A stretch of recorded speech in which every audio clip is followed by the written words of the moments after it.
Works, J.Ellis. Oh yeah, right. You gotta see if it's gotta crank it up. Yeah, man. All right, here we go.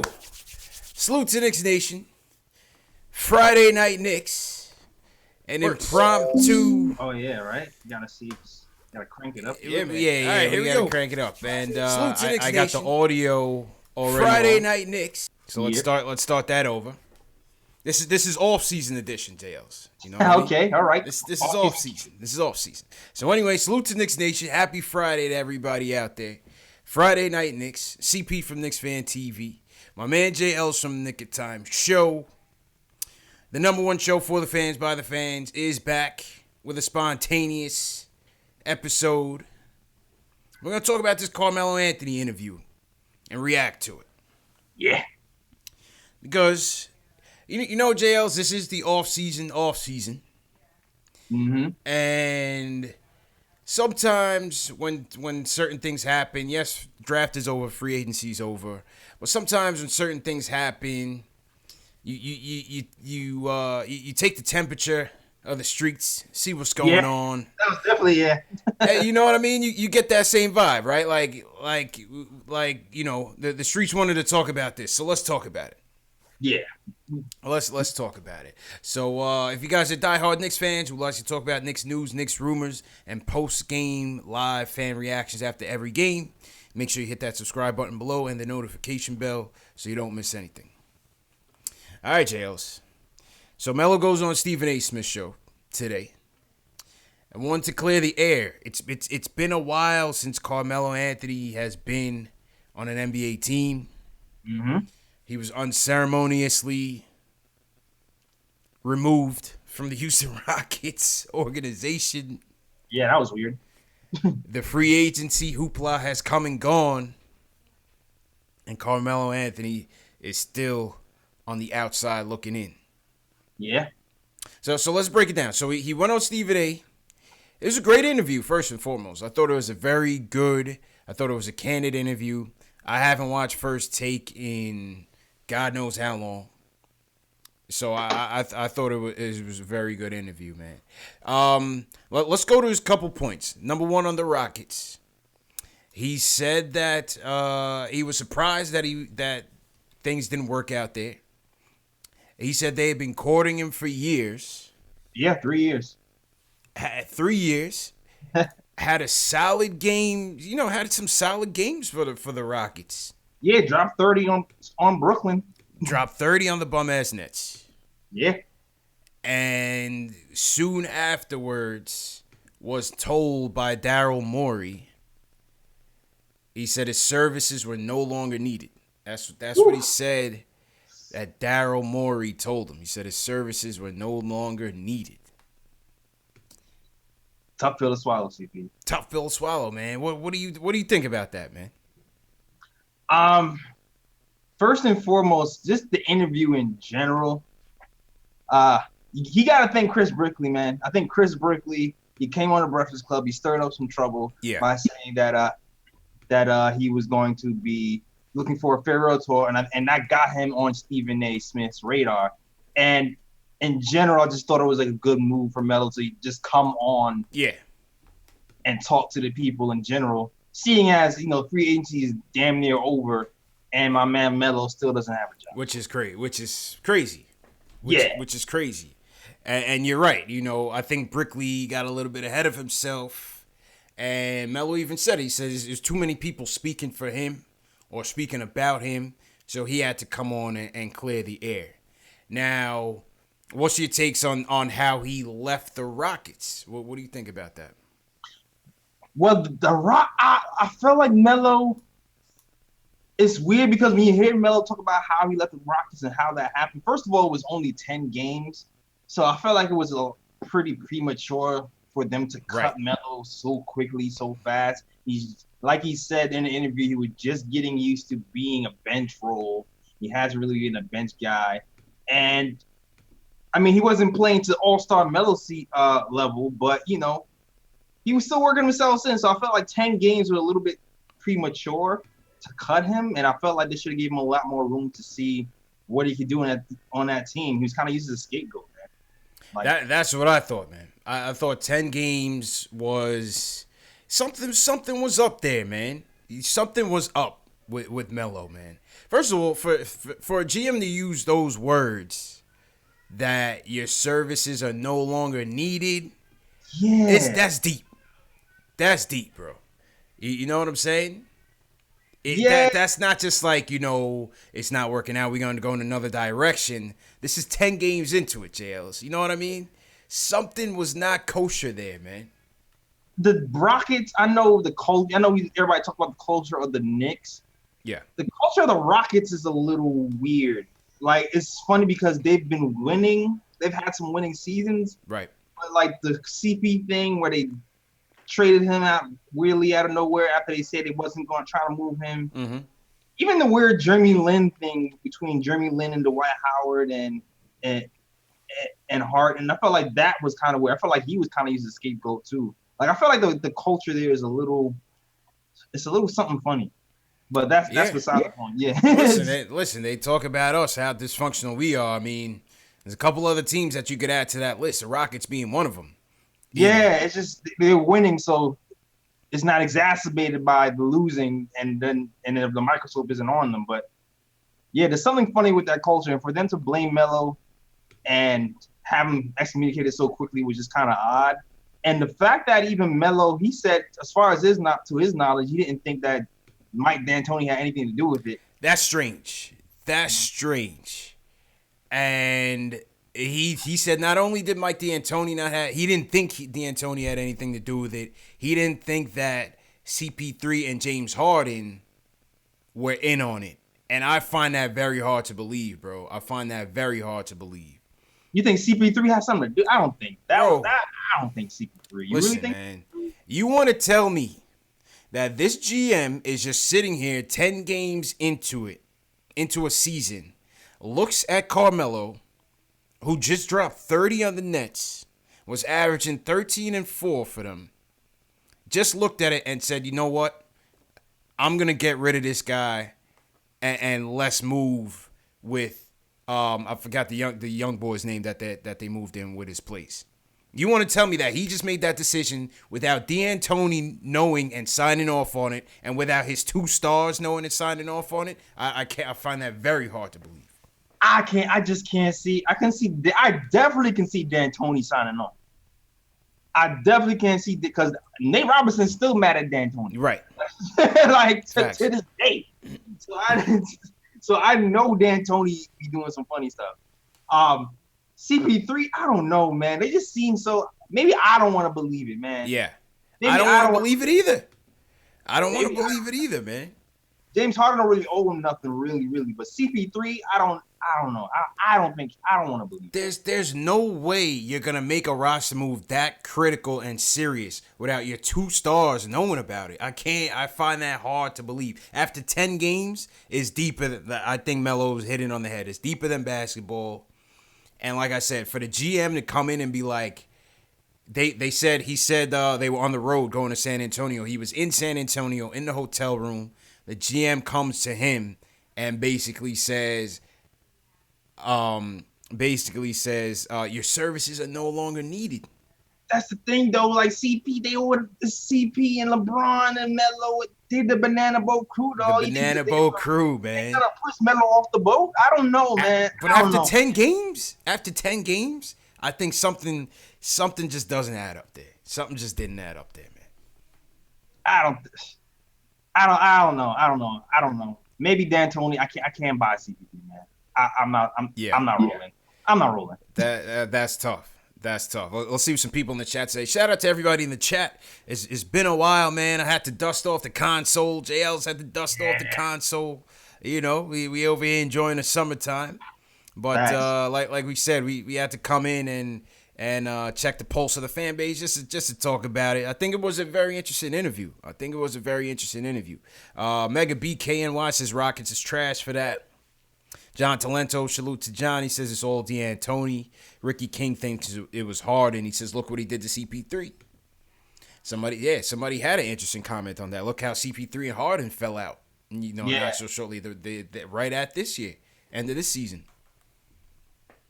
10 games, though? 10 games. Nah, man.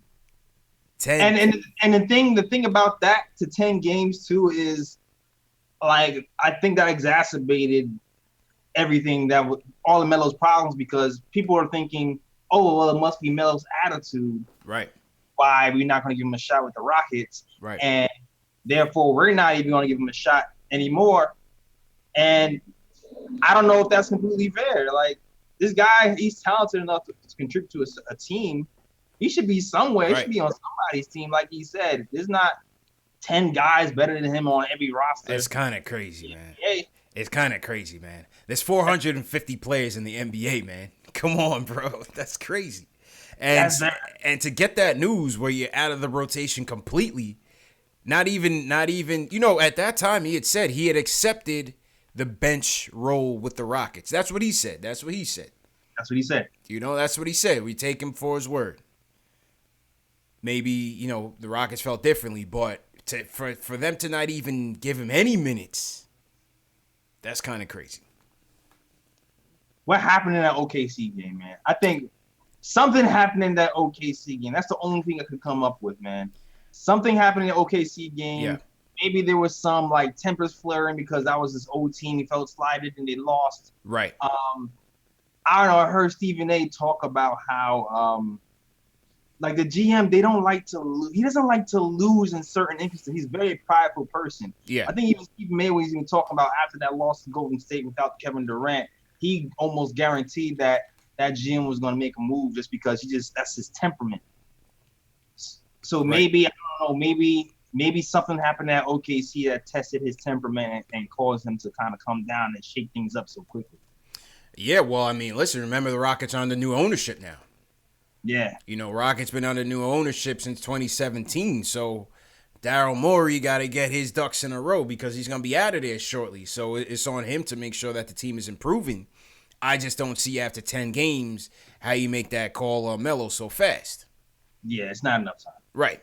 So that was Houston. Let's talk about OKC now. So now Stephen A. shifts to OKC and basically asks Melo, does he feel like it was the same, his exit from OKC was similar to the Rockets? And this is where Melo kept it a buck. He said, listen, I don't feel that way because basically with OKC, he was still expecting to fill a prominent role on that team. Yeah. He wasn't expecting to come off the bench. He even joked and said that they made him the fourth option behind Steven Adams, which is like, yeah. Damn, that's crazy. But let's be clear though, like that first year at OKC, when that reporter asked Melo if he was coming off the bench, and he looked over at PG, he was like, "Yo, P, you didn't want me to come off the bench." that was like. Meanwhile, Paul George is like, "Yes, we do want you to come off the bench." That was an iconic moment. Yeah, that was an iconic moment, and let's be real clear. When GMs and coaches are trying to say, okay, should we bring Melo in here? I know they're replaying that clip over and over again in their head from that Yo P. I know that people were thinking that. So I mean, I'm sorry, but go ahead, CP. Go ahead. Yeah, no, you're absolutely right, man. I 100% agree with you. And what he stated was he wasn't in that frame of mind where he wasn't adjusted to accepting a lesser role. That's what he was saying. And listen, put yourself in his shoes. You're coming from being the guy in Denver, being the guy at Madison Square Garden for the Knicks, the leading guy, and then all of a sudden you get traded. You go to OKC, you're playing with Westbrook, you're playing with Paul George. You feel like those guys are your peers, that you're on par with them. And then through back channels, through the media, and through other entities that are not team personnel, from what Melo's saying, he's hearing that he needs to take less money, he needs to come off the bench, blah, blah, blah. I mean, let's be clear, like that was happening in New York. Like I remember I was having shows with my other podcast mates. He was talking about that in New York. He said, "Yo, Melo needs to come off the bench. He needs to come off the bench, yeah. Taking a step slow, right. He's not hitting the shots as a high clip as he used to. It'd be cool if he was in New York, but his temperament is weird, and if he's not cool coming off the bench, he got to go." Yeah. So, and that's what the fans were saying when he was in New York. So you knew that was going to be the narrative going somewhere else. And it sounds like everybody was just kind of scared to talk to him. That's what it seems like, and that's what he kind of intimated himself in the interview.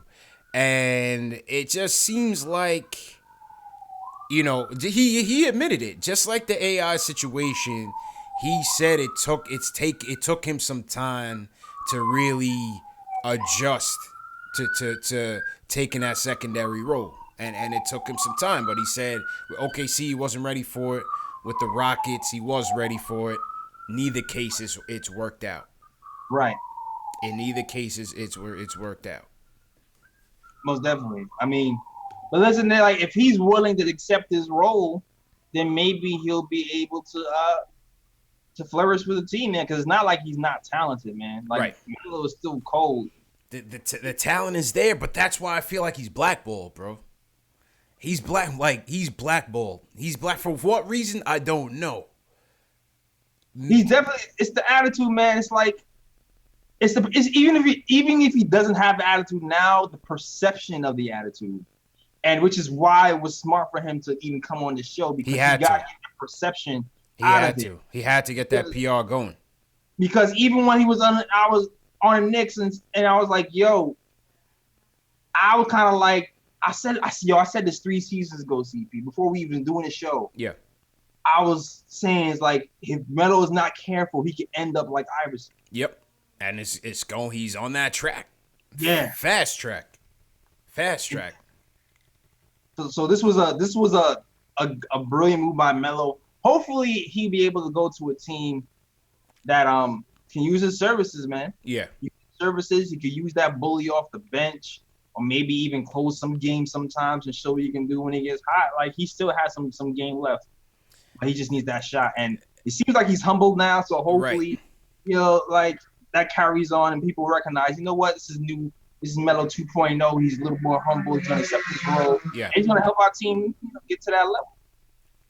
I think, like you said, the interview was needed because there's a bad stigma about him right now that he can't shake. Yeah. You know what I'm saying? Definitely. The shocker to me is the Lakers, bro. Yes. The shocker to me is the Lakers because I thought last year it was supposed to happen.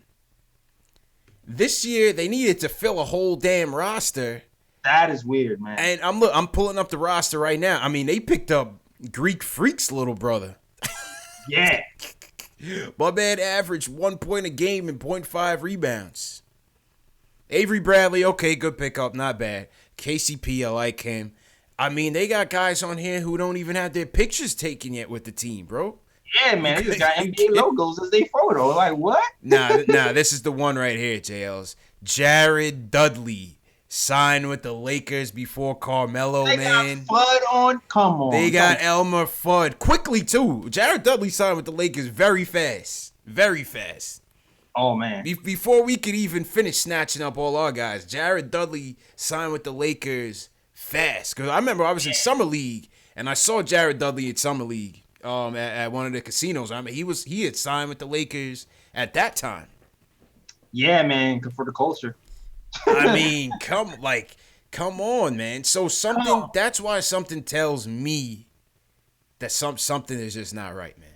Yeah, that leads me to the Stephen A segment when he's asking about his friends. Yeah. He's like, do you take he's like, do you learn some politics from your friends? Right. And then he started and then Melo kind of led himself into saying, I don't have to rely on my friends to get me jobs, just rely on my talent. Right. I was like, all right, cool. But LeBron James got a super team. You know what I mean? Like LeBron James is trying to win something right now. Like Jared Dudley, come on, man. It's deep. It's deep, J.Ellis. That is weird, dog. It's not just the skills. It's not just the talent erosion. It's deeper than that, bro. That's not weird. You remember when Carmelo Anthony came to the Knicks, and then I think J.R. Smith was like in China or something? Yeah. And then Melo was like, yo, get my boy J.R. from China. Right. Like, simple and plain. Simple. Like, I understand that, you don't want to rely on your friends and he doesn't have to, but that just seems weird. Yeah. That just seems weird. I thought that was like a no-brainer. Oh, LeBron's no-brainer, man. No-brainer. Here we are, August 3rd, and Carmelo Anthony's not picked up. It's deep. Yeah, man. It's deep, man. Another interesting topic was on the Knicks, and this was a great question by Stephen A. because this had been kind of debated within the fan base and among NBA fans since he signed that deal. And this was Stephen A. asked him, you had several chances to play for a contender rather than taking the money. And Melo was just like, well, what do you mean? Give me specific examples. And Stephen A. First he pointed to the fact that, remember, Melo had extended his contract with the Nuggets past the 2010 free agency when everybody was due to come off. Because remember, he got drafted at the same time as Bron, Wade, and Bosh. Yeah. So Melo was really supposed to be a Heater, but he decided to take the money and extend the contract ahead of Bron and Wade, and that's how Chris Bosh ended up taking his place. Yep. And so when Stephen A. asked him about that, basically he said, listen, I was very immature at the time. I didn't see myself leaving that money on the table. At that time, we were really just talking about it, but nothing was too serious, so on and so forth. So he let that opportunity pass him by. Could have had 2 championships at least right now. Oh, easy. Easy. And that was when Melo was. Phew. Yeah. That was when he was slaughterhouse right there. Yeah, that's when he was slaughterhouse Melo. That was Melo. That was the Melo who took the Nuggets from the depths of disparity. Right. They weren't even in the playoffs, and then got him in by himself. Exactly. So in the West. Right. So I thought that was interesting. And then, Stephen A. also points to the fact that, Melo's a loyal dude, and Melo's brother was kind of intimating that Melo, he's trying to beat these guys. He's not trying to join these guys. And Melo kind of agreed to that as well. But then Stephen A. now touches on the other topic, which was hot amongst our fan base, which was the Chicago topic. Yeah. Why did he just come here for the money rather than go to Chicago with a better chance to win? Yeah. And he said he was leaning toward Chicago. He said he was there. But then he said this happened, that happened. He heard things that was going on in Chicago that didn't really seem too kosher. Maybe it was Thibodeau. Yeah, maybe, because he was saying, he was kind of alluding to that some people might not be there at the end of the day. Right.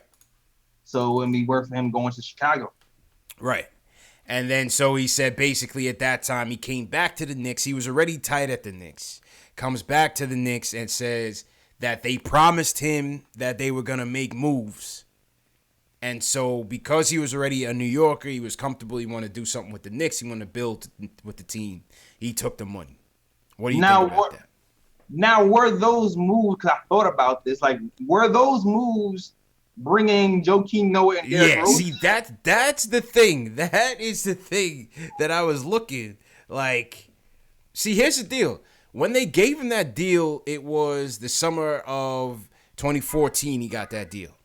Right. He took $5 million less than the max, which left them with about $25 million to spend summer of 2015.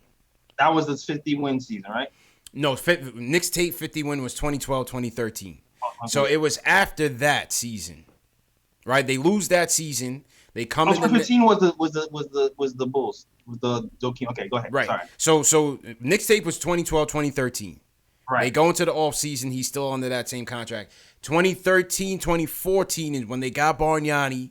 That summer, summer they maxed him out. It was the summer of 2014. 2015 now, the only free agents of that class, the top of the class was LaMarcus Aldridge. Right? That's right. Was it Greg Monroe or something? It was the Greg Monroe free agency. Yeah, Knicks fans was mad we didn't need Greg Monroe. I was like, y'all bugging. Anyway, right. So I'm taking it to, yes, he's saying they promised and things, but then I'm looking like it was Greg Monroe. Aldridge would have been a nice pickup. Aldridge would have been nice. Aldridge would have been. I'm just thinking with that $25 million in cap space, what were they really going to do to realistically build a contender? Right. That would keep Melo happy. Remember, Melo's 31 at that time. So I think you're right. I think to keep him happy, it really was bring Derrick Rose and Joakim Noah here. because he ultimately wanted to go to Chicago in the first place. So Right. they probably was thinking to keep Melo happy, we'll give him the money, and then we'll bring Chicago to him. Right. But it was a little bit too late. It was Derrick yeah. was not the same Derrick Rose. Joakim Noah was definitely not the same Joakim Noah. And we shot for the moon and we just hit the floor. It was silly to think about because remember he was tight the night that they drafted KP, which was that same summer, 2015. They draft KP and then they trade Timmy for Jerry and Grant. Yeah. I remember Melo had kind of leaked some stuff out there like he wasn't too happy about it. Yeah. Remember that? Yeah, I do remember that. At that time, Tim Hardaway and Melo were like that. Tim Hardaway was like little brother to Melo, so he was definitely upset about that. Which ended up being probably the best move in this game. Best move, but it's like at the same time, it's like, okay, you gave Melo, looking at it in hindsight, right?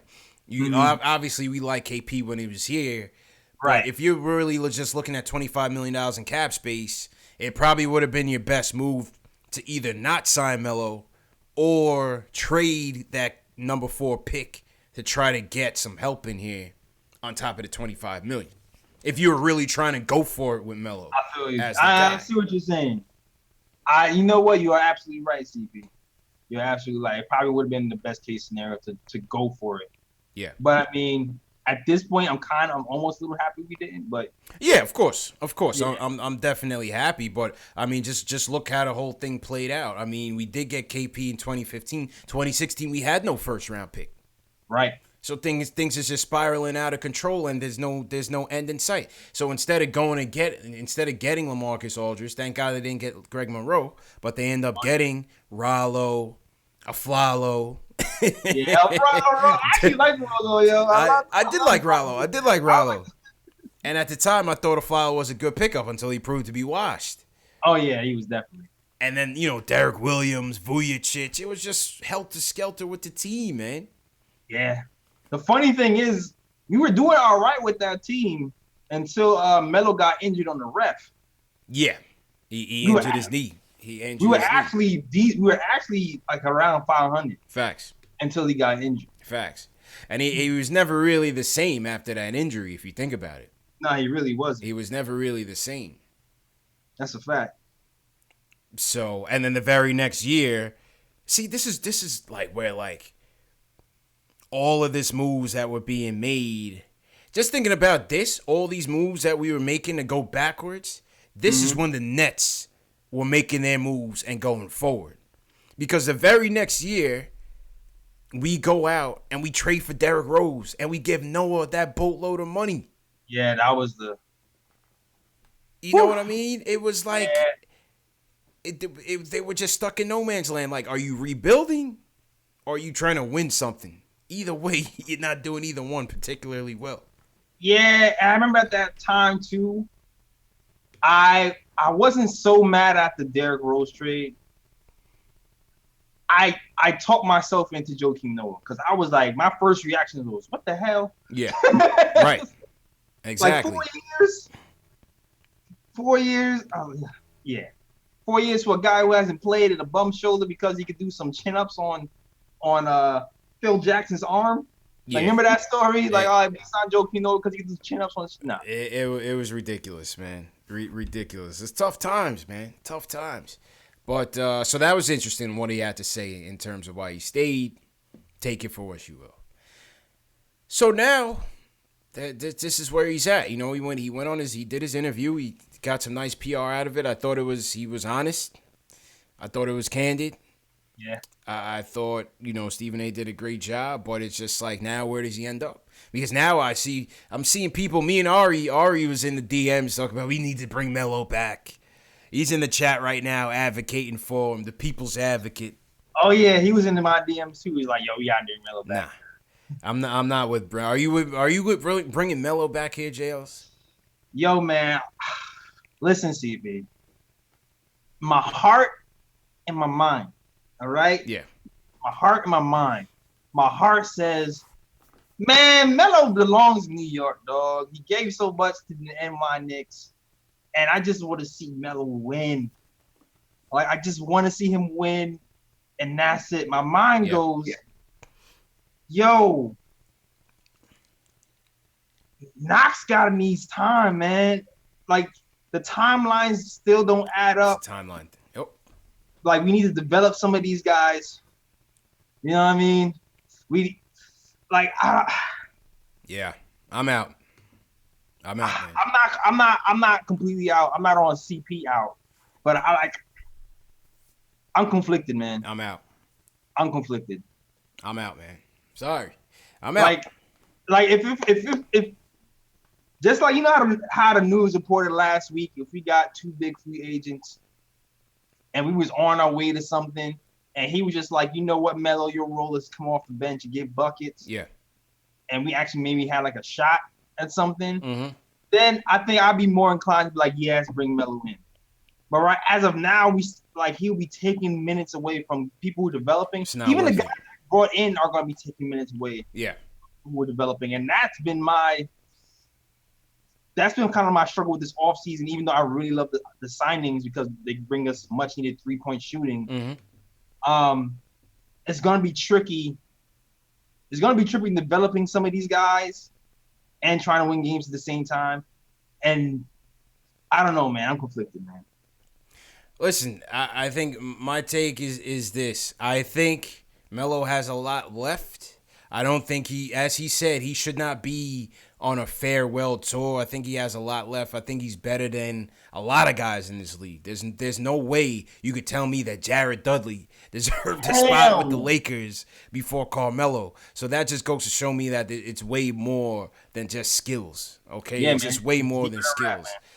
So, but with that being said, the Knicks are just not. We're not on that level to be taking Melo back and bringing that attention back. We are still trying to bring in good juju and good PR back to this team, man.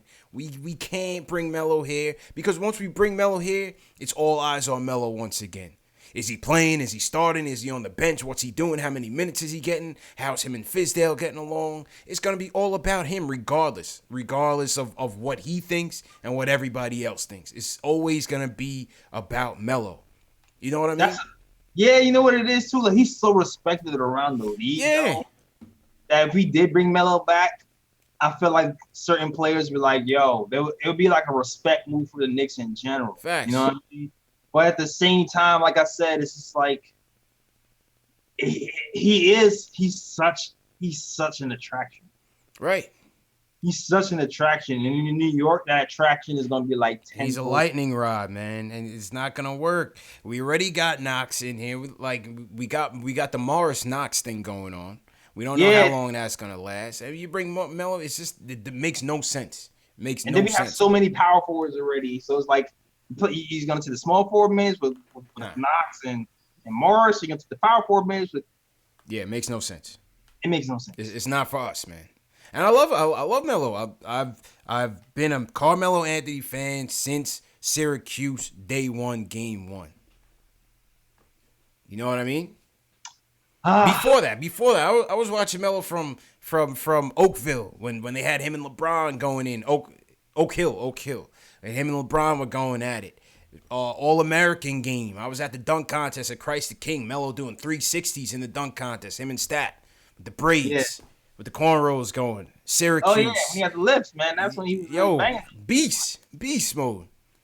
But it's just like you being the boss of a company, getting fired, leaving, and then coming back as like an entry-level guy. Like, that's not going to work, man. That's basketball life, though. That's the thing. That's basketball life. That's not gonna work, man. Nobody. It's the same thing. Like if Melo was D-Waded, then it'd be all right. Yo, D-Wade was coming off the bench for Miami, had a great season, helping made a push for the playoffs, even though they got knocked out. Yeah, but Flash he's a different kind of guy, man. Some guys can do it. You don't believe Melo? He said he will take the role. I don't think the NBA believes Melo, and that's why he's on the sidelines right now. Real talk, bro. I don't think the NBA believes Melo will adjust, and that's why they're scared to pick him up. I believe Melo will adjust. He came over there. He came on that TV screen for a reason. I feel like he's gonna be ready. He's gonna be happy to play wherever he is. Yeah. It's just the fit for the New York Knicks at this time, this moment, still might be a little weird. Yeah. Maybe he might be a better fit somewhere else. like maybe I don't like definitely the Lakers to me is like seem like a no-brainer. Yeah. We're still rebuilding, man. It doesn't make sense for us to do this because it just brings back the negative attention, the negative energy, the Isolas, the Bondies. We don't need that, man. We need to just continue on a track towards positivity, J.Ellis. Haters gonna hate CP. I ain't thinking my. I feel you, but I don't know. Isola is always gonna Isola, man. Well, yes, that's true. Nothing is ever gonna be good for them. I get it. Yo, we could win a chip, and Isola would be like, I don't know, I don't like that substitution pattern. Like he's gonna still say something like, it is what it is, man. D please, he says, what's negative? It's I don't know if he's responding to us or what, but it's a negative. In that, like I said, it's going to be all eyes on him. How much minutes does he play? Does he start? Does he play the bench? How does he feel? Oh, he went 2 for 10 tonight. What's going on with him? You know, is Fizdale using him right? It's going to be all about Melo, man. This is about the youth movement. It's about Kevin, Mitch, ISO. It's about RJ.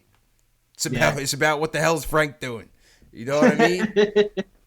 That's what it's about. And I don't think Melo's just going to come back to the team that he ran and just be a worker. Like, he was a boss. Yeah. I don't know, man. Like, it's the timing with me right now. That's all it really is right now. It's the timing with me, with the Knicks in particular. Yeah, go to the Lakers. If they should have got him. The Clippers. Check out, go help Golden State. What's up with Golden State? I mean, they're down so many people. Now, scenario, CP. Yeah. Scenario. How about I could maybe if we were to bring Melo back, right? February rolls around. Knicks see what they have. They try to move some of these veteran pieces for some chips. Pick up a roster spot, then sign Melo for the rest of the year. I don't even think he would do that. I think it's all or nothing right now.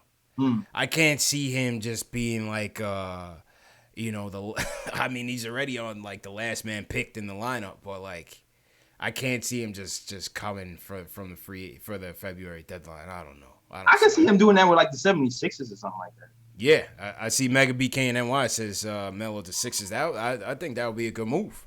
That'd be a dope move. I think that'd be a good move for him. You read my mind, man. Melo the Sixers, because yeah, Melo coming off the bench for the Sixers, they already got an established team. All you gotta do is come in and beat up on the bench. Yeah, why not? Yeah, man.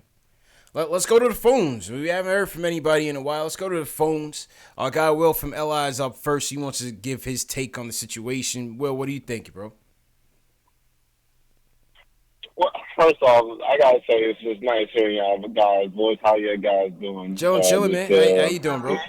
Friday afternoon. Yeah. Friday afternoon. I'm doing good, man. This little thing, this shit hit. Afternoon, evening. My bad. Listen, man. This little thing hits home, man. This shit hits. Listen, man. You guys are older than me. You guys were in the era of the Allen Houstons, the Stephon Marburys. That was y'all Knicks, But for me, growing up, Melo was that guy, when everybody was talking about their LeBrons, their Dwayne Wade or whatever. Melo was ours, And even like this past off season, I just think that he didn't get enough credit for wanting to be here. Like so many, like honestly, I think Kevin Durant didn't sign because he was scared. I don't think he didn't want that pressure. Probably. Just having the pressure, probably being alone, and everything that came with it. Call it. Maybe it's me being salty, but whatever. I just see him as that was a sucker move, but I didn't like it. Whatever. But I just say, people. Yeah, it is what it is. But people gotta look at Melo and he wanted to be here. Melo, wasn't like he wasn't. He didn't want to run away from the challenge. We gave him heat for everything he did, everything he didn't do, the defense and everything. That's fair. But still, he was here. And even we were treating him like dog crap. Phil Jackson just running his name through the mud, just not saying nothing, just, want to like go in on the newspapers, say this, that, and the third. Yeah, well, and just Phil leave was notes an and idiot just for get that, attacked though. by the media. Yeah, Phil was foolish for that. Yeah. Phil was foolish for that. Yeah. You can't go out and trash your star player and then try to trade him for high value after that. Phil was just going all over the place. Real talk. Absolutely. And I know you guys don't follow like the gossip or whatever, but you know he going through some stuff with Lala Of and course, like all this stuff. It's just I just see the hit after hit after hit, and it's just like number one, I'm a Knicks fan first. I'm a Knicks fan before everything, right? Mm-hmm. You know, as soon as Melo got traded, I was like, damn, I'm gonna follow what he does, but you know, if it's him versus OKC, I was obviously voting for us to win. When it was him versus us versus the Houston Rockets or whatever, I was voting for him. You know, I was voting for us. You know, so it's for me. The thing is, though, I don't want to bring him back, and I don't want to bring him back for the same thing. Like, I look at D'Angelo Russell and what he said, how hard it was to do that farewell tour with Kobe. Now, I'm not saying that Carmelo's Kobe. Okay, I'm not going to say that. Yeah. All right? But the attention it took off, well, all the attention was on Kobe, and it should have been, D'Angelo Russell. I don't know if that maybe he would have been the D'Angelo that we see now sooner if that didn't happen. Maybe he would, maybe he wouldn't. But I wouldn't do that on this new thing. The only thing I would say is that it would look good PR-wise, but I don't know. I don't want to risk it. It would look good for like the first week, man. Like, I'm telling you. Yeah, you're right. You're right. But at this point, this young core, what we're doing right now, we really rebuilding for the first time. And I think that, as much as I love Melo, and I hope that maybe we do like a one-day sign and he retires as a Knick, like we did for Stat or something. But that's it. I think that's what I'm not going to bring him back. But I don't want to bring him back. Like, listen, like I think he could still ball. I think he can go to the Spurs and do work. I think he can go to the Lakers, Philly. He can go to a lot of teams and really, still do damage. Because just like you said, Jared Dudley. It wasn't until you said that it hit me. I was like, whoa. Jared Dudley got signed before a lot of guys, man. Jared Dudley got signed before a lot of guys, man. I'm telling you, straight man. garbage, But that's what it is. I'm always gonna have love for Melo, and I hope it works out for him. But I don't want to bring him back. I don't want to bring him back until that one day and then end the career. But I still think he can ball, and I hope that everything does good for him. But either way, It was nice hearing from you guys. Keep up the good work. Appreciate the call, Will. Appreciate that call, man. Jared Dudley, J.Ellis. Jared freaking Dudley. And that was a good point with the farewell. I was talking to Ari about that, actually. I was like, the Lakers were talking about how much that farewell tour for Kobe just kind of sucked the life out the young guys, and they never really got a chance to really shine. Never got a chance to shine, man. We got to be looking forward, man. We got to be looking forward. We don't need to be looking backwards in Melo. Yeah, man.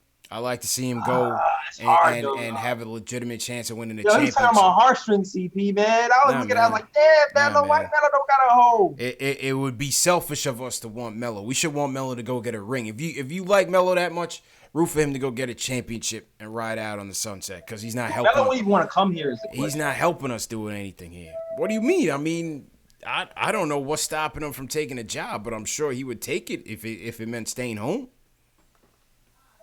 I don't know. Family wise, I'm sure he would entertain coming here over any other losing team. Think so? Of course, yeah. I mean, listen, his son is here, his life is here. I think he would make that exception. I think he would definitely make that exception, especially that Phil's not here. Let's go to Jay from East New York. He wants to talk about the Knicks in the offseason. Jay, how you feeling, bro? Hey, what's going on, man? What's going on, CP? What's going on, J.Ellis? How you feeling, bro? What's up, man? I'm all right. I'm doing okay, man. I definitely want to say, like, I was big on the Melo hate train, but after the interview, I feel like my views has changed on him a little bit. You know, I definitely feel like he deserves to be on an NBA team. I'm thinking and I'm looking around. I can't really say what contender I could see him on, but you know, maybe a place like San Antonio, you know what I'm saying, or Toronto. Like, one of those teams could definitely fit him in somewhere. They could find a role for him somewhere. He do have a place in the NBA somewhere, but with the Knicks, we all in on Kevin Knox, man. He need to develop, so he got to play. He got to get some miles under him. So I don't really want nothing to interrupt that, you know. And then it just wouldn't seem right. Like you said, it's like where he gonna come in? Like, he gonna come in and come off the bench? Like, he was the star when he was in New York. He forced his way out, but you can't have the boss come back to be a worker, buckets, bro. You can't have the boss with the corner office come back to a cubicle, J.Ellis. It's not gonna happen, bro. That's the basketball circle of life. It's not gonna happen, man. That's the basketball circle. Not to the same place. Not to the same place, man. It happens to all the All-Stars. D-Wade just did it, man.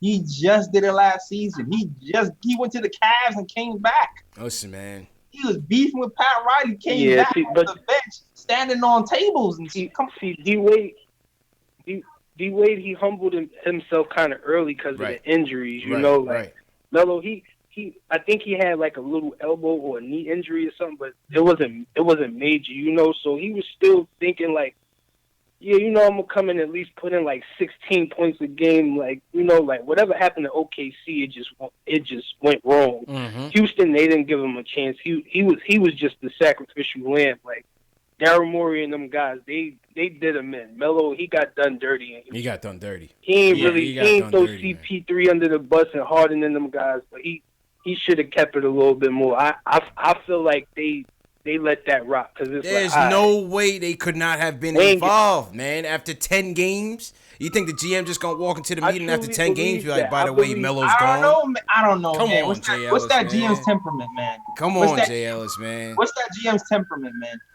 Come on, man. They did him greasy, man. Like I don't like to speculate too much, but from what I hear from like what people say about James Harden, they say he's passive aggressive. So he seems like the type of person that, you know, get a personal meeting with Daryl Morey somewhere. You know, hey, you know, it's looking bad. Do, buddy. Somebody like, you know, do what you got to do. Like, you know, send him home. Like, we can't cut him. Okay, we can't. If you can't cut him because of cap reasons, like, you know, send him home. Yeah. It's no way if James Harden wanted him, he would have stayed around, like Stephen A. said. Right. You know, and I'm glad that Stephen A. said that. That's good journalism. He put that out there. Right. You know, I'm not doubting that. I'm not doubting James Harden. I'm doubting CP3. You doubting? So I heard some people say that. Some people doubting CP3 role in it, but people blaming Harden for it. Somebody knew. Somebody knew, man. Andy Antoni was in it. It comes off real funny, man. But as far as the Knicks whole season go, I don't know what the whole season is done. Like, I'm looking forward to training camp, and I want to see Knox put on some strength. Like, I don't know if he should, you know, work on his lower body or upper body, but I want to see Knox put on some more strength, and I just want to see everybody just working on the chemistry and they defensive mechanics. You know, like you know. Fizz, he's going to have them guys right on defense. You know, on offense, I think they could be 100-plus point, whatever you want to call it, per game. This is the NBA. Guys is going to score. Like, this is what the NBA is now. So I'm not really too much worried about the offense. I just want to see development. And I got my eye on DSJ, man. He looking like he might. It's his time. He looking like he might, you know what I'm saying, turn some heads this season, man. I hope so, man. I hope so, Jay. It's looking good for him. It's looking good for him. Yeah, man. Appreciate the call, bro. Yeah, I mean, listen, it's from what I saw in summer league, it looked like Knox got a little bit bigger. Definitely got looked stronger. like he got stronger, and we expect that to come. You know, when they get in these nutrition programs and stuff, J.Ellis, man, they pump these kids up as, you know, tranquilizers and all that. The size wise, you know, all these kids are gonna get bigger. Or will they get stronger mentally? You know, and put it all together. You know, as they say, sometimes the game speeds up for them in the beginning as rookies. So Hopefully, we saw some signs though. Yeah. We saw the passing get better. We saw him finish with a few and ones through contact. So Looked like the offensive awareness got a bit better, but let's see where the defense is going to be the name of the game for him, I think. Oh yeah, and knocking those shots down consistently. Definitely. And also what he said, DSJ is certainly the key as well. Oh yeah, man. With Julius Randle coming in here, yeah, I expect Julius Randle to come in here and score 20 a game, maybe, possibly. Mm-hmm. If you got a nice point guard can set people up and hit jump shots, that's going to be a nice little 1-2 punch there, bro. Yeah, man. We'll be all right, man. But yeah, we're definitely going to kick it up. Preseason talk soon enough in the coming weeks. So stay tuned for that. Salute to everybody in the chat once again. G. Andrezzi, what's going on? Tack is in the building. What's going on, Tack? Here. Frank White Robinson is in here. Rokeem Poe. Yeah, man. Yeah, man. J.Ellis, so who you want to shout out in here, man? Yeah, I saw you, Shells. I saw you, Knicks, man. Guys, you got to shout out Michael Parker for the super chat. Yep. As always. L. Marshall sent us a super chat as well, man. You can see the comments. I can't see the super chat comments, JL. So if you see it on your dashboard, just call it out. But salute to Michael Parker and L. Marshall for sure for the super chat. L. Marshall said Melo would fit well in Golden State. No Barnes, no Durant, no Andre. Yeah, they lost a lot of people. Yeah. They lost a lot of people, man. They lost a lot of defense, Golden State. They lost Iggy. They lost Livingston. They lost Quinn Cook, who was a little scrapper. Cousins is gone. Man, they lost a lot of They lost a lot. They They might as well triple down on offense, I guess. Yeah, why not? Why not? It's kind of like what we did. We just tripled down on offense. That's right. Michael Parker says, I think coaches and owners are still tight with Melo over getting D'Antoni fired, and especially Mark Cuban. Interesting. Conspiracy. All right. Interesting. All right, let's go to the phones.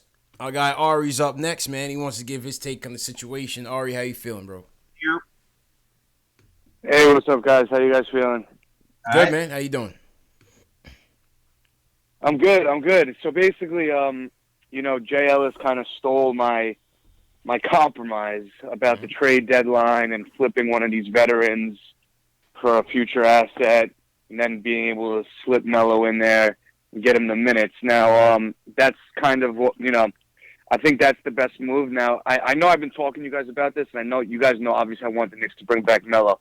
But obviously, I'm a big Melo fan, and obviously the only thing missing on his resume is a chip. I would love for him to go to I would rather him go to a contender and chase a chip than come to the Knicks, for sure. Lakers and Golden State come to my mind. But that being said, if no one else takes him, the Knicks have to bring him back, and I don't even care. And I think, listen, I think it's more of a PR move and an optics move. A lot of people hate the Knicks, especially the older guys. And I know for a fact Charles Barkley hates the Knicks because they traded away Patrick Ewing and treated him like crap. Ever since we traded away Patrick Ewing, the Knicks have been garbage. Besides that one year where Melo took us to the second round, and if it wasn't for a Tyson Chandler injury, I think we would have beat the Pacers.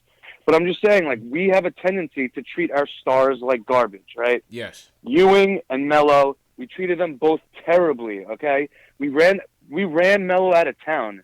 Phil Jackson ran Melo out of town, embarrassed him in public. The guy wanted nothing to do besides come to the Knicks, take the challenge that no one else was willing to take, and you're going to let him go out like that?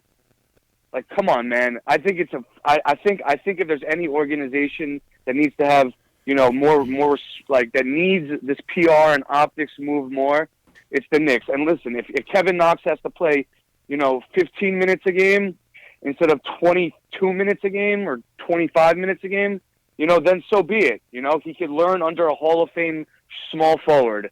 There are worse things in the world. Now this is all a contingent, obviously, on Carmelo being willing to play, 15 minutes a game max, being the 8th or 9th guy on the bench, being a leader. He would have to, the Knicks would have to communicate this to him in advance, which is basically what he said on Stephen A. today. He said that he said it was challenging coming off the bench, but he said that the communication is what was key. So as long as they're on the same page, I think you have to do it. And even if it hurts your basketball team, this year or next year. It's just the right thing to do, and I think free agents and like people that he's connected with will have a newfound respect for the organization for at least not letting one of their own go out like trash. This is what I told you, man, when we were talking earlier this week. You can't get caught up on sentiment. When you get caught up on sentiment in sports, J.Ellis, it sets you back. You cannot. You look at you. Not if you have a veteran minimum contract. The perfect example of this is Danny Ainge. Danny Ainge, when he saw the time was right to get rid of Paul Pierce and Kevin Garnett, he did it in a second. You know why? Because he said, you know what? We'll have the parade for you. We'll do the jersey, everything, when you come back. Doesn't matter. We're trying to improve. Right. It's about the team. It's not about any individual, man. What's the point of bringing Melo in just to say, oh, we brought Melo in? Can I have What's the point? Can I have a rebuttal? Yeah, go ahead. So basically, my counter argument to that is what Anthony Davis's dad said about Danny Ainge trading Isaiah Thomas away for what he did for the Celtics organization. Right. I'm never going to let my son go to the organization that did that. Right. So that's just the fallacy of an argument. That's fair, but Danny Ainge was right for doing it. He was right for doing it. After that hip injury, Isaiah Thomas has been washed, and Danny Ainge is served to be right. Yes, the thing that happened with his sister was sad, but this is business, bro. Can't get stuck on sentiment. He did not do that Isaiah Thomas trade with the injury was I think after that or known after that. That wasn't a factor in his mind. But listen, I just think that, you know, the NBA is like any other business. You know, it's a relationship oriented business. And I just think that if you get a guy who, you know, you guys have no problem with Taj Gibson on a veteran minimum. No problem. But I have no problem with Carmelo Taj Anthony, Gibson. who's Because Taj Gibson is going to know his role, and he plays defense. He's a mentor. Melo's not Vince Carter, man. On Melo knowing his role. I don't know, man. Melo contingent on Melo knowing his role. And that's a big if. That's what I'm saying. And what I'm saying is if it doesn't work out and they're going to be forced to get rid of him, all that PR goodwill, all that is out the window. JL's weighing on this. JL's, no, go ahead, JL. I don't think. Hold on, Ari. JL's, go ahead, bro. No, it's pretty much what you're saying, CP. It's really just like the balance of the team and the development at this point. Like it's not even just Knox, because I know Knox is the main point, but we also have we just got RJ Barrett. You just got RJ Barrett here. He's gonna take minutes away from. We also got Alonzo Trier. He'll take minutes away from. Like there's just not enough minutes to go along, and we already have a bunch of these vets here as well, who we just signed. It's already too much guys for Fizdale to handle. It's so crowded. So that's why I said at the trade deadline after they flipped these guys. Well, J.Ellis was saying the same thing. I just I personally don't see him, because then it's almost like, damn, like a desperation move. Like, you know what I mean? It's kind of like, all right, now it's already a desperation move. Well, yeah. He just went on national television. Beg for a job. It's like the only way, the only way I can really see it is if we end up trading Marcus Morris's contract, who was only here for a year, to a contender. That's the only way I can see it maybe possible for him to come here, because. Right. But as Marcus Morris is here with all the young guys, I just don't see it. I don't. It doesn't make sense. It's just not enough minutes to go around. Yeah. I don't know. All right. Well, I'll just say this one last thing, and I'm gonna get off the phone. Go ahead, bro. We ran Patrick Ewing out of town. Yes. We ran Carmelo Anthony out of town. We made Kristaps Porzingis, for some reason, want to get run himself out of town. Yes, Phil Jackson. The three best players we had in our recent memory, we ran out of town and we did nothing for them. Mm-hmm. And then people wonder why Charles Oakley is not a fan of the Knicks and why there's so much bad karma and energy around the Knicks. And it's over a veteran's minimum contract for someone who's a Hall of Famer who could help the young guys also grow their games just because he takes some minutes. I think the Knicks owe it. I think the Knicks owe it, and that's just what I think. And whether it's a good move or not, that's just what I think. I think they deserve it. All right. Appreciate the call, Ari, man. We don't know him anything, J.Ellis. I don't think so. Listen, I love Melo, man. I'll tell you, I say it over and over and over again. I'm not a Melo hater. I just want to move forward, man. We need to move forward. Get rid. Yes, we didn't treat these guys right. No, Phil Jackson was terrible to Melo. It didn't treat him right, J.Ellis. I get all of that. Phil Jackson treated Melo Right. like But it's not going to create any goodwill towards the Knicks because we brought him back on a veteran's minimum and let him come in here and do the Melo thing. It just doesn't make sense right now. That's like I want him back for the sentimental reasons, but it just doesn't. It doesn't make sense when you're thinking about. Doesn't make when sense. you think about R.J. Barrett, you think about Isozo. When you think about Kevin Knox, and then you bring in Marcus Morris, who's our only real two-way player here, right? Besides maybe, I don't know, Dotson and maybe Bullock. Yeah. Like everybody else is kind of, even Melo, if you bring him in, he'll kind of be like the one-dimensional scorer. So it's like, it just doesn't, it's not a fit. It's not a fit, man. It's not a fit. It's not a fit. And my thing is, we need to focus on the youth. Who's sticking, who's going. You know what I mean? Who is going to be here year over year and building the foundation to continue on? We have to figure out the point guard situation. We got DSJ in here. We got Peyton. What's Frank's situation? All right? RJ has to come in and develop. Kevin Knox has to continue to develop. ISO. You got Mitch who has to let it be about them. And we didn't even talk about my guy Dot. We didn't even talk about Dot. I don't know. I think Dot'll be here. He'll be fine. I think Dot'll be fine. But, you know, what I'm saying is I love Melo. This is just not the right situation for him. To me, it doesn't help the league's hatred. It doesn't ease the hatred of the Knicks by bringing Melo back. I don't see how that helps. I don't see how that helps. And I can see the benefit of it helping the perception amongst players. I don't because Melo is loved around the league. So I can see that helping the players. I can see that helping the perception amongst the players around the NBA, saying, okay, well, maybe the Knicks are cool. I can see that. Man. What helps the perception amongst the players is winning. Winning. That's it. That's it, man. It's not sentiment. It's not, they gave this guy his farewell tour. No, it's winning. It's winning, bro. Kevin Durant did not give the Nets a meeting, and he told them on Instagram that he was coming to join the team. It's winning. Yeah. It's setting a good example. It's building the foundation. Right. That is what's going to get us the guys that we need to help turn the corner. Oh, obviously, winning overall, if you're going to win in a big market like New York, that's going to attract any and everyone. Right. That's for damn sure. But I'm also saying that Melo is also loved around the league as well. No, yeah. Listen, I wouldn't disagree with that. Remember, as a Knick, he was always voted as the team favorite. That's even amongst the players in the locker room. So, and that's why I'm kind of glad he came on the show with Stephen A. to clear his name, because a lot of the negative reputation that he gets around the league, the players certainly don't see it that way. Ooh, Melo to the Clips. I see you, Frank. Melo to the Clips. Frank Mato. Shout out, Frank. All right, let's go. Looks like the last call of the night. Moses is in here. Wants to talk about the Melo situation. Moses, how you doing, bro? I'm doing fine, thank you. Good, man. You just got to take us off speakerphone, bro. Yeah. You hear me? Yep, loud and clear, man. Hello, you hear me? Loud and clear, all bro. Right. First off, all right, let me tell you this. First off, number one, I kind of disagree with what the other caller said. First of all, I wouldn't bring Melo back because I want to focus on the youth movement. Now, let me talk about the Melo situation, right?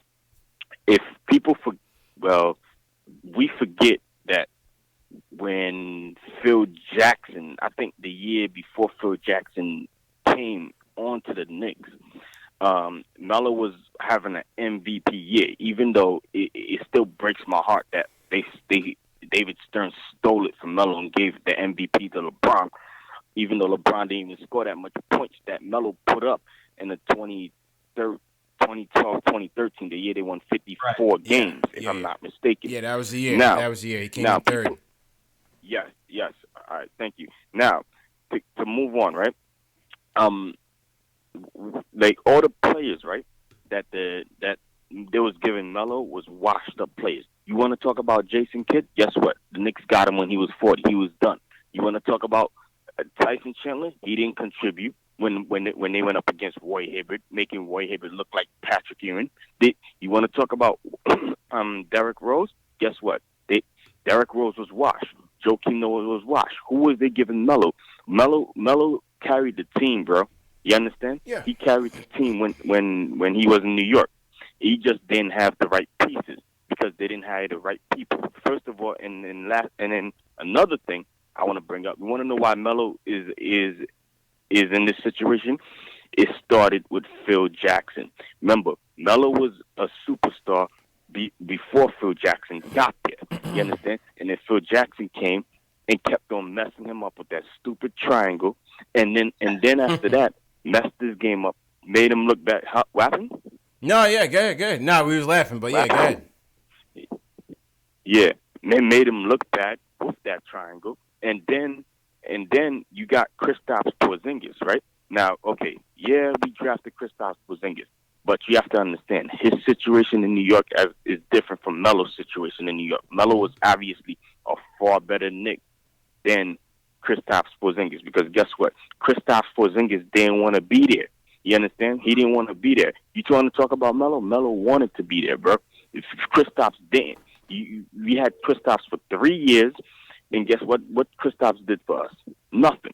You understand? Mm-hmm. Well, he put up 20 points, but then again, he pretty much didn't play last season, and then he told the front office he didn't want to be there. Now, I think the best thing for us to do is stick with the youth movement, okay, and then build from there, and then maybe before Melo and if Melo try to get a ring, I want to see Melo get at least one ring or more, before he retires, and then come back to New York that last season and play, and then retire from there. Thanks for taking my call. Appreciate it, Moses.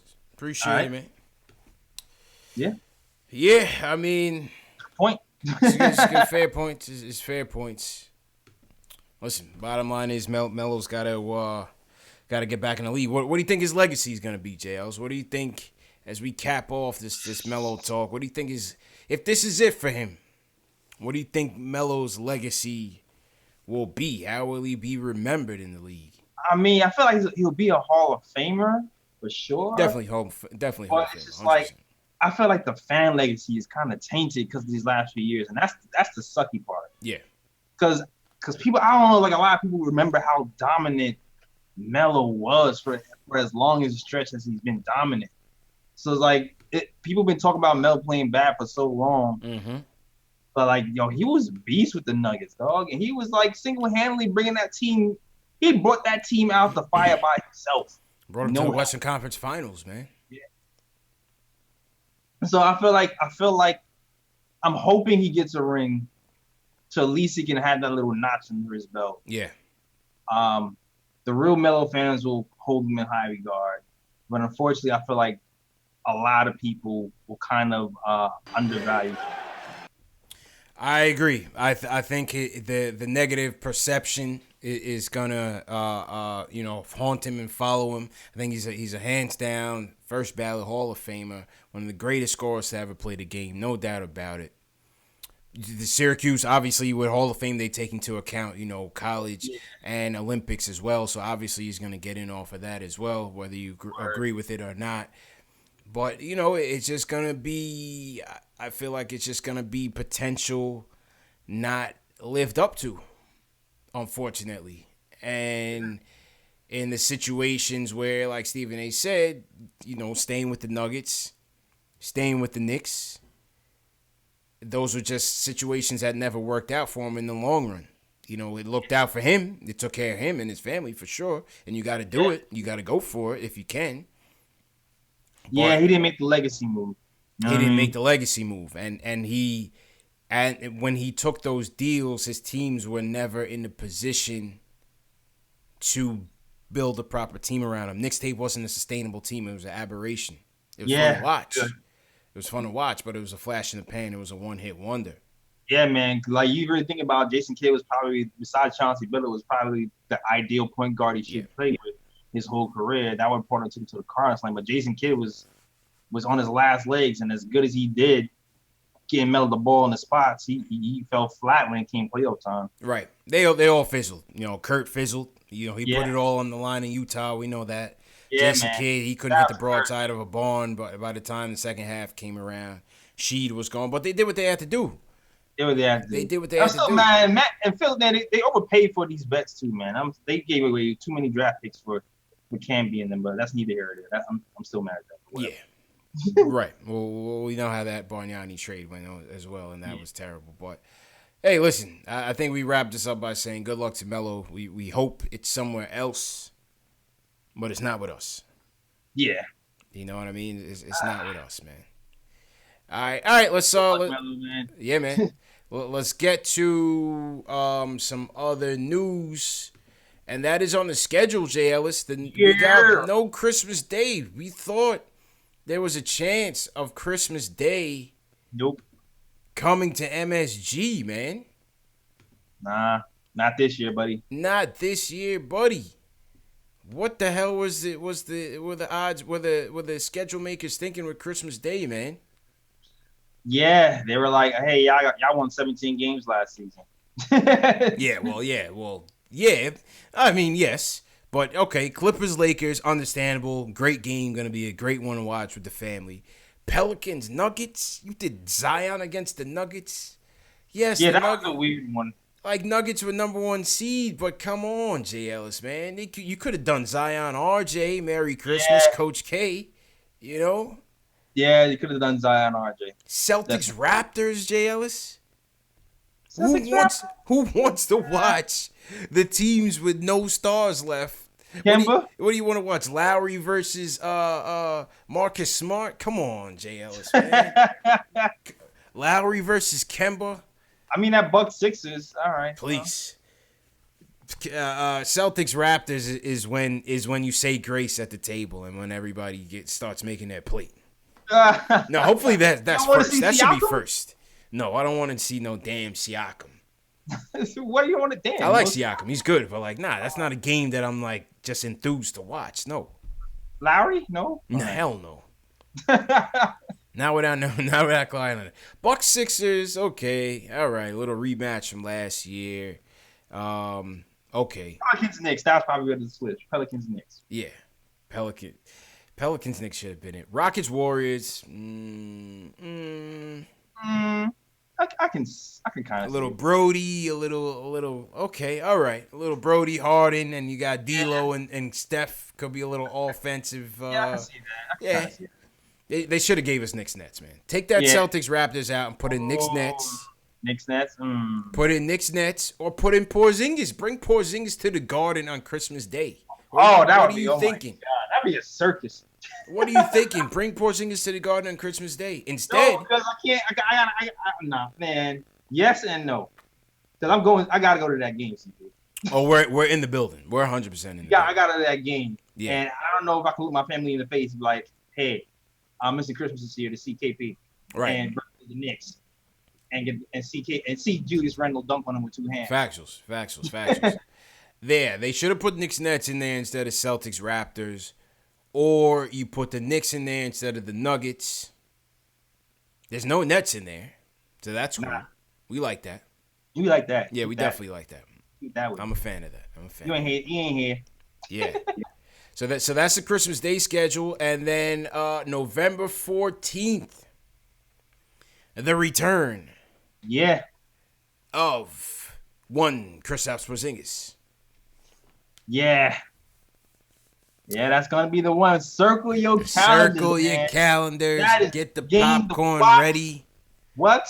We will be in the building. Yo, I'm already practicing CP. Boo! Boo! Are you booing or cheering, Porzingis? What are you doing? You straight boos? Okay. Booing. I'm wondering if things are gonna slowly leak from his camp. I was thinking the same thing. Closer to when that game drops. If I'm a PR guy, I'm dropping Knicks hate the week before. Yeah. So I'm reserving my booze or cheer decision until I hear what happens. So I'm a game time decision. Ricky King says KP's gonna kill us. Oh, I would like to KP is coming off of an injury. Yeah, a lot of people's like, damn, he's not even gonna play. Right? So he hasn't even played an NBA game in a year and a half. Right. 2, have you seen Julius Randle bang it on KP when he was on the Lakers? Yeah, Julius is taking no prisoners this year. Don't sleep. Yeah, Julius is taking no prisoners. Don't sleep. Don't sleep. Julius Randle is gonna work KP out. That's a fact. That's a fact, man. So yeah, so we'll see. We'll definitely be in the building for Knicks and Mavs. We'll be there, J.Ellis. We'll definitely be there. So definitely gonna be there. Boo! The boo's ready. get the booze ready, man. Get the booze ready. Shout out to everybody in the chat once again, man. This was a little spontaneous, impromptu live stream. Mm-hmm. Shout out to everybody watching on the Nick of Time show. Facts. The Knicks Fan TV live stream is still in a little bit of a predicament, but we will be back and ready for the preseason. Hell yeah. Yeah, so make no mistake. We will be back and ready for the preseason. Just going through a little issue with YouTube right now. You know how it is, J.Ellis. You know what I'm talking about. Mm-hmm. Julius Randle's a high volume efficient scorer. Yeah, right? Julius is gonna make the All-Star team this year. Yep. I'm pretty positive about that. We just need a guard to step up. Just give us one, David. Just give us one guard. What else? Other news, no RJ in the FIBA World Cup. RJ will be sitting at the FIBA World Cup with a strained calf. CP? Yeah. Conspiracy theory. What are you thinking? What are you thinking right now? I'm thinking it's fake, man. I don't know. It's fake, dog. Yeah. It's fake, man. We don't believe that was a message from the Knicks. Like, yeah, you don't need that, man. Don't worry about it. You don't need that. We don't want that. you risking nothing. We want you to practice right here with us. Screw that noise. They were doing the same thing. They was trying to – remember Frank first got here? They were trying to discourage him from playing with France. Yeah. Like the Knicks don't nope. They're like, nah, son.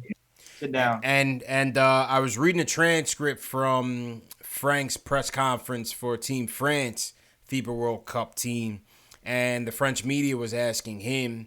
Supposedly there was a situation where I guess the Knicks clearance papers were delayed by several weeks past the deadline, and so the French media was kind of insinuating that maybe the Knicks didn't want Frank to play in the FIBA World Cup, so they asked Frank about it. Frank said he didn't think that was the case. Yes, the paperwork was late, but it still came in. He always knew he was going to get cleared by the team. Frank is good to go. This is the year Frank should play, man. Like, the first 2 years, I didn't want him to play. I wanted him to stay here, work out with the team. Mm-hmm. But like, considering, like, the point guard depth and the battle, you don't know where to make him come from. Right. This is the year where I really actually do want Frank to play in FIBA. Yeah. I mean, listen, he needs as much reps as he can get. The summer league would have been nice to see him, but obviously they don't want to burn him out with too many things. So play for his country is obviously the most important thing. So obviously I see why they prioritize one over the other. Julius Randle is on Team USA. Yes, he did receive a camp invite. Doesn't mean he's going to make the team and doesn't mean he's going to play. Mitch is on the select team. He's not going to make the team. He's just going to be practicing with him. And challenging everyone's shot and making them rethink their lives when they meet him at the rim. Oh, yeah, that's going to be fun. Yeah. And the select teams are on, they show the select teams on television, right? Yeah, I got to check the schedule on that. We'll definitely get back to the fans on that in that regard. What else? Opening night, home opener.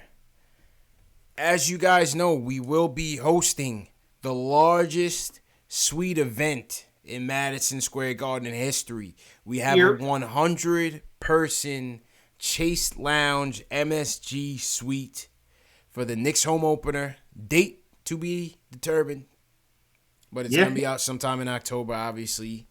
And that's going to be a great night, man. So we're taking deposits. Hit the link in the video description to make your deposits if you guys haven't already. The ticket is going to include a seat for the game, food and drinks, a chance to meet Knicks alumni. We're going to have giveaways, and we might have a couple more perks, so it's going to be a blockbuster night. Make sure you guys are in attendance. We got people from all over the world coming. 100-person suite. It's going to be the largest suite for opening night. We're going to kill it.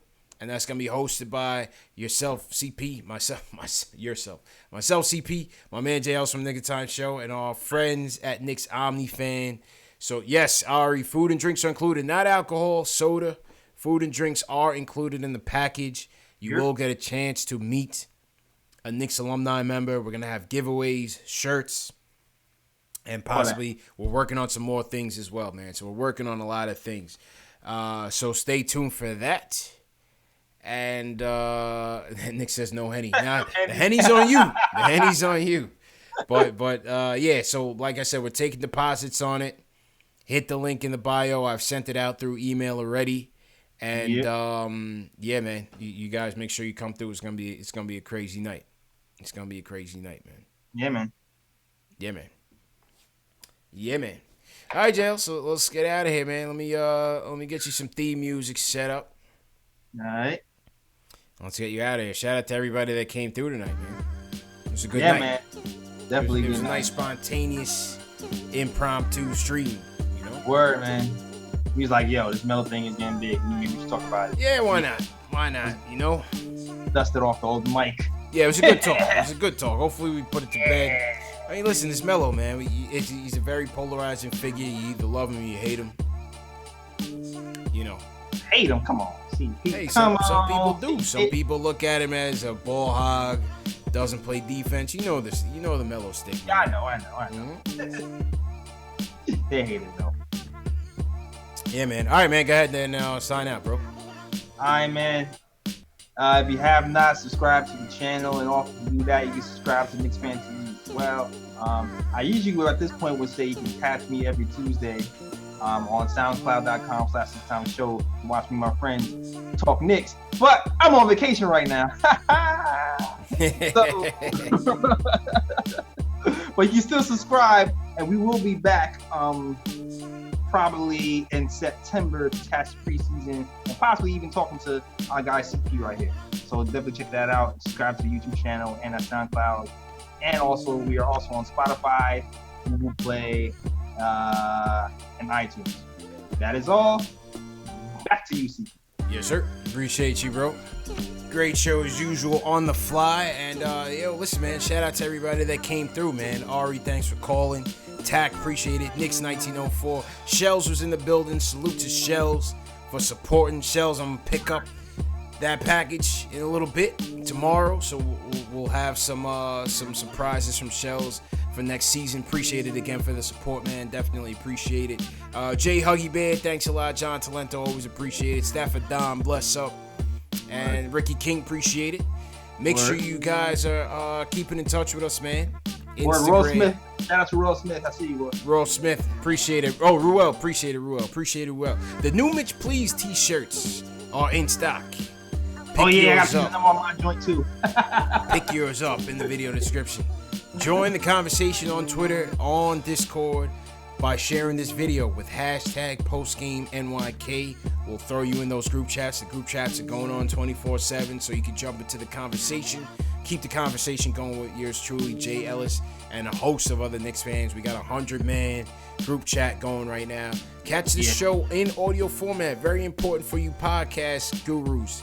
Spotify, Google Play, iTunes. The show is on all the major platforms on the Knicks Fan TV. So make sure that you are keeping in touch with those platforms, subscribing, and so that you don't miss any of the shows, man. Facts. Yeah, man. So as we said, this was just a spontaneous one, but as we get closer to the preseason, training camp kicks off, we will be back on a regular schedule. You know what it is, man. After every game, preseason, season, postseason, we'll see. We'll see, James. Yeah, man. We'll see, man. Right now I'm going 30 wins, but we'll see. Never know. We never know, man. But yeah, man, once again, guys, hit that thumbs up button for you boys. Make sure you subscribe to the channel. And, keep up with us, man. Have a good weekend, everybody. Peace.